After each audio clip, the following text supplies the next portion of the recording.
안녕하세요. 오늘도 성경 속 감추어진 비밀들을 Q&A로 풀어보는 바이블톡 시크릿 시간입니다.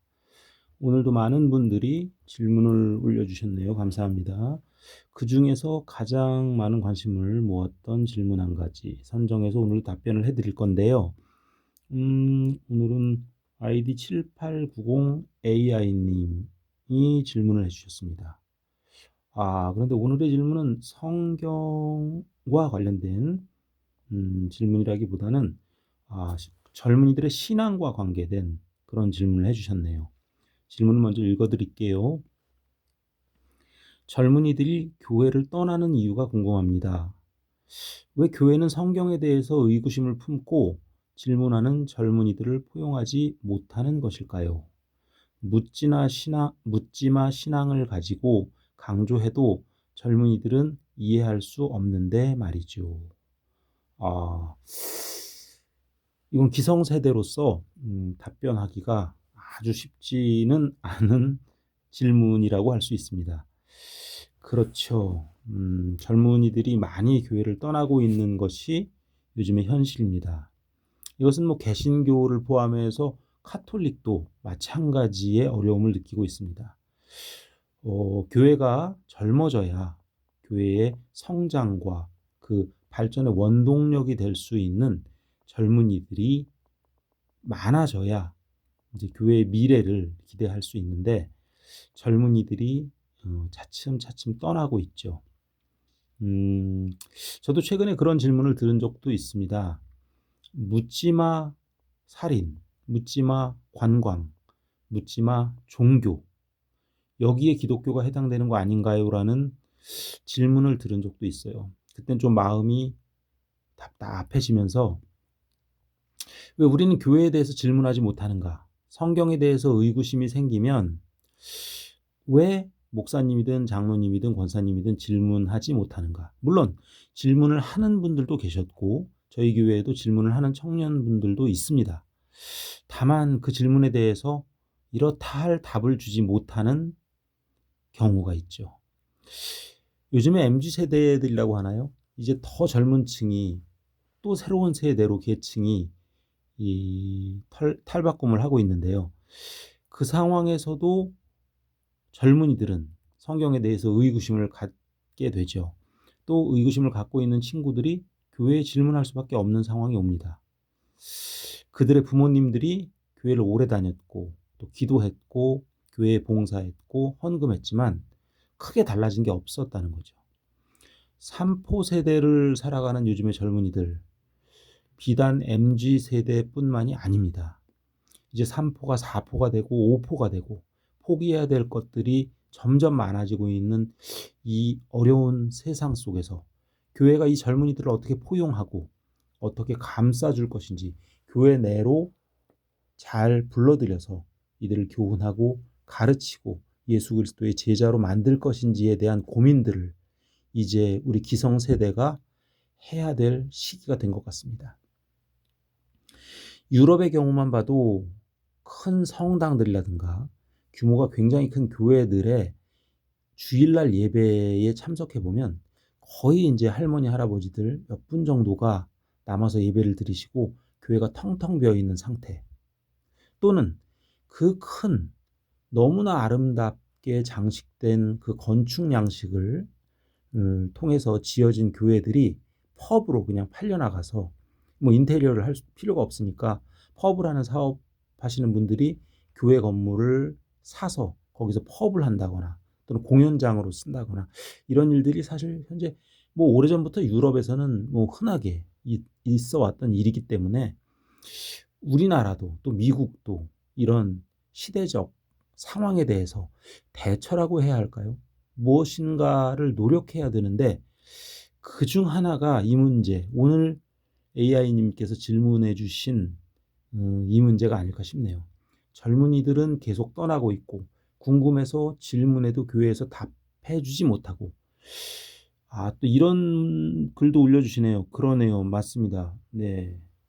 TJ1842님께서 지금 실시간으로 올려주신 답변에는 그런 것도 있어요. 예, 공감합니다. 충분히. 네. 읽어달라고요? 네. 질문을 했을 때 목사님들이나 장로님들, 권사님들이 잘 모르시는 것 같아요. 아, 네. 그렇게 느끼실 수도 있겠네요. 네. 대답을 못하고 그저 신앙이 없다고만 말씀하시기도 해요. 아, 네. 그런 경우도 있죠. 그래요. 공감이 충분히 됩니다. 성경은 매번 강조하지만 하나님의 성령으로 그 계시를 주신 인간이 살아가면서 가장 필요하고 이 한낱 더스트에 불과한 인간들이 온전히 하나님을 만날 수 있는 유일한 방법이자 길인 이 성경은 문자주의, 문자 그대로 읽어서는 알 수가 없죠. 그런데 우리 기성 어른들이 문자주의로 성경을 읽는 분들이 사실 꽤 있습니다. 그래서 영적으로 성경을 접하고 성경 말씀에 숨어있는 진의가 무엇인지, 하나님께서 이 성경 저자들을 통해서 지금 현 시대를 살고 있는 우리들에게 어떤 교훈을 주시려고 하신 것인지에 대해서 사실은 우리가 깊이 알려고, 깨달으려고 노력하고 붙들고 정말 반추하고 저작하고 묵상해야 함에도 성경을 하나의 책으로 생각하는 그런 경우들이 실제 교회에서 일어나고 있습니다. 이러니 젊은 분들은 의구심을 가지고 궁금해서 이건 어떻게 된 것이냐 이렇게 물어봤을 때 어른들이 명확히 답을 못하는 거죠. 사실은 어른들도 모르시는 분들도 적지 않기 때문입니다. 정말 깊고 중요한 질문이라고 생각이 됩니다. 오늘의 주제는 단순히 젊은이들이 교회를 떠난다는 그 단순한 현상을 말하는 것이 아니라 오늘날의 신앙 공동체가 어떻게 신앙과 진리를 전하고 세대 간의 대화와 이해를 어떻게 이어갈 것인가 라는 근본적인 문제와도 맞닿아 있기 때문입니다. 일단 제가 드릴 수 있는 답변은 성경을 영적으로 읽고 깨닫기 위해서 읽을 필요가 있다는 겁니다. 이게 모든 해답이 될 수는 없지만 성경의 뜻을, 그리고 성경이 하나님을 통해서 우리에게 계시하려고 하는 그 속뜻을 알지 못하면 사실은 성경은 하나의 그냥 책에 머물러 버리는 경우도 있기 때문입니다. 젊은이들이 질문을 했을 때 기성 어른들이 답변을 제대로 못하는 것, 여기에는 목사님들도 계실 거고 장로님들도 계실 거고, 또는 묻지마식으로 그냥 믿어라, 너의 믿음이 약한 거다, 성경을 더 읽어봐라 라고만, 네네, 지금 질문 올라오는 것도 마찬가지입니다. 예, 공감합니다. 네, AKIN님, 네, 공감합니다. 그렇죠. 그냥 답변을 두리뭉실하게 한다든가, 두루뭉실이라고 합니까? 네, 죄송합니다. 두루뭉실이라고 고쳐주시네요. 두루뭉실하게 답변하시는 어른들이 많고 또 어른들도 잘 모르는 것 같다는 인상을 아마 젊은이들이 느끼는 것 같습니다. 저도 교회에서 이렇게 사역을 하다 보면 요즘 젊은이들의 질문은 제가 젊었을 때 했던 질문하고는 차원이 다른 것 같아요. 저희는 목사님이 무조건 믿어라 하면 그 믿어라는 말 자체까지도 하나님의 말씀으로 생각하고 순종해 왔는데 요즘 젊은이들은 그렇게까지 생각하는 것 같지는 않습니다. 목사님은 한 분의 그냥 장로 중에 한 분이야. 교육 장로님이야. 그리고 평신도와 하나도 다를 게 없어 라고 생각하시는 젊은 층도 많다고 생각이 됩니다. 네, 항상 부족해요님. 네네, 의견에 공감합니다. 사실 목사님도 평신도기는 하죠. 네. 여기 지금 부족해요님이 이런 질문하셨어요. 목사님도 평신도 아닌가요? 네, 그거 맞습니다. 사실 평신도입니다. 이 십자가를 놓고 봤을 때 십자가의 세로 부분, 즉 맨 위에 하나님과 그 땅에 있는 우리 인간, 그게 세로 부분이죠, 십자가에서. 그리고 가로 부분은 사실 뭐 목사님부터 평신도까지 모두 다 그냥 하나의 신도죠. 그렇죠. 형제 자매라고 보시면 됩니다. 사실은 저는 평신도라는 표현도 그리 썩 마음에 들진 않아요. 이게 뭐 회사나 조직체에서는 평사원, 임원, 뭐 사장, CEO 이렇게 표현을 하지만 교회가 그런 뭐 상급자, 하급자가 있는 그런 조직체는 아니거든요. 교회는 그냥 교회 공동체이고 예수님이 머리가 되시는 것이고 거기에 모인 모든 사람들은 그냥 형제고 자매일 뿐이죠. 그렇죠. 목사님은 그냥 신학대학원을 나와서 말씀을 전하시는 역할을 담당하시는 거지. 뭐 목사님이 네. 죄송합니다. 소외감과 좌절감님. 예, 목사님은 신이 아니잖아요. 네, 맞습니다. 예. 뭐 그 말씀에도 공감합니다. 뭐 목사가 되었다고 해서 사실 신이 되는 건 아니죠. 그냥 일반 평신도 분들 중에서 이제 사역과 목회학 같은 걸 공부하셔 가지고 목사님이 되시는 거지. 목사님이 뭐 하나님과 더 가까이 있나요?라고 교회 안 나가요 님께서 답변을 주셨는데 그것도 맞는 말씀이에요. 예. 뭐 그렇죠. 목사님이 된다고 해서 하나님과 더 가까이 있는 건 아닙니다. 예. 우리 모두가 왕 같은 제사장이기 때문에 우리 모두가 제사장이고 우리 모두가 왕이죠. 그렇기 때문에 우리 모두가 우리 몸 안에 성전을 가지고 있는 거죠. 뭐 이렇게 여러 가지 질문을 한꺼번에 해주시니까 이렇게 되면 저도 할 말이 굉장히 많아집니다.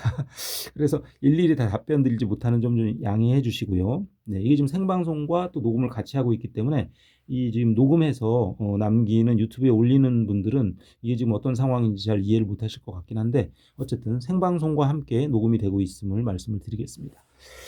자, 젊은이들이 교회를 떠나는 이유, 또 어떻게 해야 이 해결책을 찾을 수 있느냐, 이 문제에 대한 해결책을 찾을 수 있느냐, 이런 질문들을 많이 해주셨는데요. 젊은이들이 오히려 또 기성 어른들보다 나은 면도 있습니다. 예, 진취적이고 또 지금 현실적 문제에 대해서 옛날 사람들처럼 고리타분하게 꼰대라고요? 저희 그 목사님들이 꼰대는 아닙니다. 목사님들 중에도 젊은 분들이 많아요. 그렇죠. 예. 정직하신 분들도 많고 물론 뭐 이제 네. 탐구하고 싶다님. 네. 예, 목사님들 중에서도 범죄를 저지르신 분들이 있죠. 네. 그거는 뭐 어느 층이든 다 그렇지 않겠어요. 네. 뭐 법률가들도 그렇고 과학자들, 교수들도 다 문제가 있는 분들이 있죠. 예. 그래도 목사님들이라고 해서 뭐 그냥 하나의 사람인데 목사님들이 뭐 범죄를 안 저질렀다 이렇게 말씀드리긴 좀 어렵고요. 네. 네. 네, 여기 지금 실시간 댓글이 계속 올라오면서 근데 저한테 화내시면 안 됩니다. 저는 이제 중간에서 전달하는 입장이지 제가 뭐 누구의 편을 들거나 그런 건 아닙니다. 네. 그러나 이제 목사님들 중에는 정말 신실하신 분 그리고 자신의 삶과 자신의 인생 전체를 하나님의 사역을 하시는데 바치시는 분들이 너무나 많기 때문에 이제 일부 범죄를 저지르신 목사님들이 계시긴 하지만 이제 좋으신 분들이 굉장히 많아요, 사실은. 제 주변에는. 네. 어려우신 분들을 돕고 또 병에 걸리신 분들 곁에서 같이 치료해 주시고 병원에도 같이 가 주시고 도와주시고 그러는 실질적으로 예수님과 같은 전도 방법이죠. 예, 맞습니다. 네네. 권위가 제일이냐 님께서 그러네요. 예, 예수님과 같은 전도 방법이다. 그렇죠. 예수님이 신약에서 그러셨죠. 실질적으로 뭐 아프신 병자들 옆에 찾아갔고 외롭게 되고 소외된 자들에게 직접 그 낮은 곳까지 내려가서 전도를 하신 분이 사실 예수님이라는 것도 맞습니다. 사실 지금의 목사님들 중에도 그런 분들이 계셔요. 예, 계십니다. 그러나 이제 또 범죄를 저지르신 분들도 계시기 때문에 아까 질문 주신 것처럼 뭐 제가 목사님들은 범죄를 저지르지 않아요 이렇게 말씀드리긴 좀 어렵고 네, 네. 네. 어쨌든 지금 이 생방송에서 계속 글이 올라오니까 댓글이 이걸 답변 드리기는 좀 다는 제가 좀 답변 드리기 어렵다는 점을 양해해 주시고 오늘은 어쨌든 오늘 질문에 좀 집중을 하겠습니다. 젊은이들이 교회를 떠나는 이유. 자, 뭐 실질적인 연구도 이루어집니다. 젊은이들이 교회를 떠나는 이유. 이건 지금 상당히 심각하다는 얘기죠. 이거는 미국 교회도 마찬가지입니다. 또 우리나라의 교회도 마찬가지입니다. 이제 점점 교회가 노쇠화되고 있다. 쇠퇴되고 있다. 이런 인상을 갖고 계신 분들이 많아요. 저희 동네에도 중형 교회가 여러 군데가 있는데 주일날 이렇게 들려보면 거의 노인분들만 계시는 교회들이 상당히 많습니다. 젊은이들을 찾기가 쉽지 않아요. 예, 그건 맞는 말이죠. 그래서 이거에 대한 연구도 진행이 되고 있고 또 교회 현장의 증언들을 들어보면 젊은이들이 교회를 떠나는 이유는 단순히 믿음이 약해서가 아니다라는 결과가 있습니다. 구체적인 이유를 따져보면 지적 정직함을 존중받지 못하는 부분이 좀 크다라는 의견이 있어요. 많은 요즘의 젊은이들은 궁금한 거를 참지 못합니다. 예전에 저희들 세대처럼 성경에서 이렇게 써 있다라고 목사님이 말하면 그냥 그걸 그대로 진리로 그냥 흡수해 버리듯이 그냥 맹목적이라고도 할 수 있죠. 예, 맹목적이라고도 할 수 있는데 그렇게 믿었던 분들이 많아요. 하지만 요즘의 젊은이들은 그렇지 않습니다. 성경을 오히려 진지하게 탐구하고 싶어 하고 그 성경에 대한 알고 싶은 욕구와 열망을 가지고 계신 젊은이들이 많아요. 근데 이런 분들이 질문을 했을 때 기성교인들, 이제 어른들이죠. 교회 어른들이 답변을 제대로 못 해주시는 것에 대해서 상당한 컴플레인이 들어오긴 합니다. 그래서 저도 많은 논문을 찾고 또 외국의 설교라든가 사례집이라든가 주석이라든가 이런 것들을 다 찾아서 답변을 최대한 해드리려고 하고 있어요. 뭐 일전에도 노아의 방주 사건에 대해서 신뢰감이 안 간다. 이거 신화 아니냐 이렇게 물었던 청년들도 있습니다. 거기에 대해서는 제가 적절하게 답변을 드렸고 상당히 만족스러운 결과를 얻었다고 하면서 저에게 감사합니다라는 의견을 주신 청년분들도 있어요. 근데 기성 어른들이 기성 목사님이나 장로님이나 권사님들 집사님들이 성경 공부를 하지 않으면 사실은 답변할 수 없는 부분이 대다수죠. 그냥 믿어라, 믿으면 믿어진다 이렇게 가르쳐 갖고 요즘 젊은이들이 그 말을 듣고 따라오시는 분들은 거의 없으니까요. 그게 현실입니다, 사실은. 그런 부분들을 기성교회의 어른들이 사실은 좀 피부로 체감을 하시고 그리고 성경에 대해서 더 깊은 탐구의 열망이라고 할까요? 그렇죠? 진리 탐구의 열망이라고 할까요? 그런 거를 좀 가지시는 게 필요한 시기라고 생각합니다. 네. 오늘은 벌써 16분이 돼서 녹음 부분은 여기서 끊고요. 네, 이어서 네, 네, 생방송이 끝난 다음에 다시 이어서 2부에 다시 이어서 오겠습니다. 예, 다시 뵙겠습니다.